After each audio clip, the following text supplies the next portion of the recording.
Aga mga kasipag, ganda ng panahon natin ngayon. Nakita nyo mga kasipag, oh, malinaw ng kalangitan natin. Okay, hindi naman siguro ulan. Sa this video mga kasipag, magbabaklas po tayo ng mga forma ngayon. Kailangan mga kasipag, unahin muna natin itong mga nakatukod na kahoy. Ayan, kung nakita nyo, itong mga mga mahabang kahoy, ayan, ito.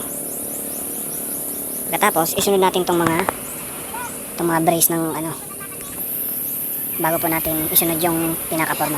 Ganyan lang po ka-basic mga kasipag. Ganyan lang po ka-basic mga kasipag. Start na po tayo mga kasipag.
Ayan mga kasipag, pag hindi po pala kaya nitong maliit na bareta, gumamit po kayo nitong malaking bareta.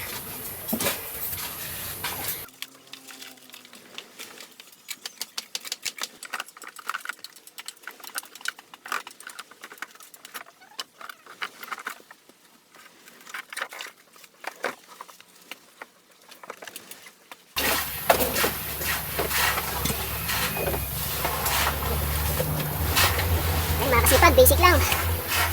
Kailangan pala mga kasipag, yung boss natin ganito kakilis. Ayan, wala po siyang ampaw. Mga kasipag, next natin, mag-simbol na po tayo ng bakal para sa beam natin.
Mga kasipag, isa po sa importante sa pag-asimbol po natin ng bakal, kailangan ito pong anilyo natin, kailangan naka-alternate po siya. Ayan, kung nakikita nyo po.